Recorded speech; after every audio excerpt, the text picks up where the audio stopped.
Atlanta United Fan TV, 1-1 draw.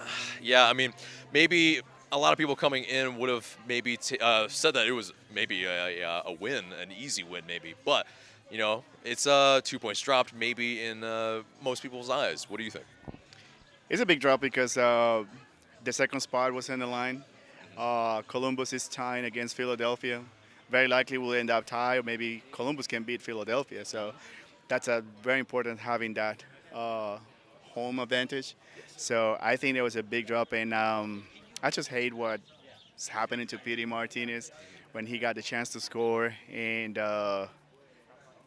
he got Barker next to him, and he decided to take the shot. So I think the coach didn't like that. That's why he got sub, same as Vasquez. So because One would argue, though, that Barco maybe should have made a different type of run. He'd not stand right next to I him, know, right?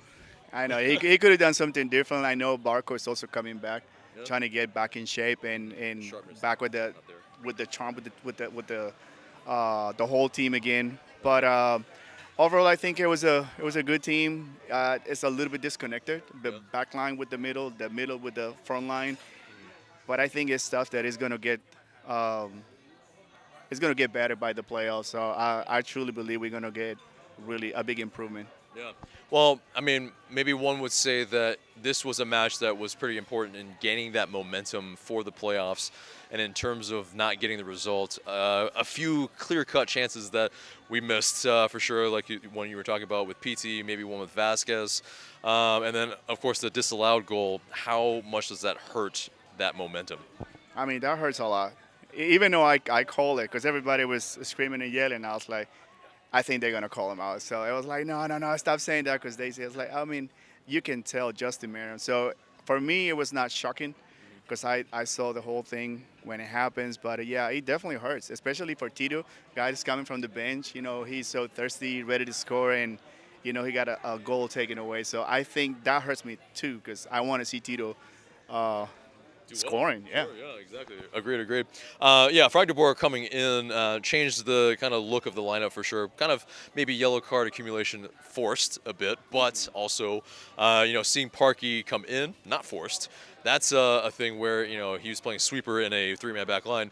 Was that the right move in your eyes? Larry, Parkey, was that a move that you wanted to see? That is an excellent move. I love see Parky back. He's not the fastest, but as far as area, how he managed the back line, he basically avoid things that happened on the last game, scoring 4 goals, against New York City. So Parky gives personality, and he can tell how to move by area. He's not the fastest, like I said, but the way the back line behaves when he's in, I love it. And you can tell they have a good defense today. It was just one mistake, and of course they scored, but it's not going to happen like it happens in Toronto, and it happens against New York, in Chicago, of course. Those are games that definitely just to be, forget about it. But I back up the coach and what he did today. I definitely love the defense. Yeah. Yeah, because you didn't see the heads drop like they normally do when we concede a goal. And so, yeah, you definitely saw that leadership, definitely more so with kind of the more experienced guys on the pitch, right? Absolutely. He definitely controlled the back line, and he got subbed by Pogba. Perfect timing. He was tired, and they did well for a moment. They scored a goal, and that was before Parkey was gone. But I'm saying he was tired. But as far as the whole thing, I back up what the coach did. Yeah. It's pretty cool. And so, in terms of, we definitely missed some chances. Did you think that if there was a healthy Joseph Martinez, would he have put away those goals? Or is it just one of those things where, guys miss chances, it's a thing of the game? That is an absolutely yes. Vasquez is still young, and the mentality, when you see Vasquez coming late to the ball, I guess he assumed Hyman is going to take the shot. He never thought he was going to just let it pass. Joseph Martinez, I know he will be there. So by the time he realized the ball, okay, it's my ball, he was too late. The keeper was right in front of him. So that's the big difference between Vasquez, a young player. I'm not saying he's not a bad striker. He's a good striker, but the mentality. So Joseph Martinez, I know he's always where he needs to be, and that would have been an easy goal.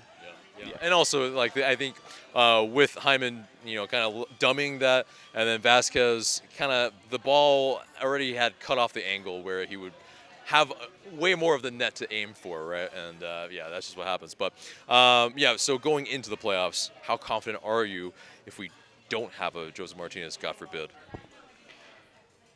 I saw a team playing for Joseph against New York City. When Joseph was out, then they start playing as a team and they score. So it depends. It depends because the players up front, they need to step up. Joseph is not there. Joseph's a big difference. And I think the big difference that Joseph makes is about personality. You always seen Joseph like, come on and fight in and come on, let's go. And it changed the whole team attitude. So that's the main thing about him. So if Joseph's not there, somebody needs to take and we've been waiting for Petey to do this. Petey Martinez and somebody in front. Nagby, he's flawless. He's always been fighting for the ball, but we need that person in front that take ownership, take the balls, take the shots, and make it happen.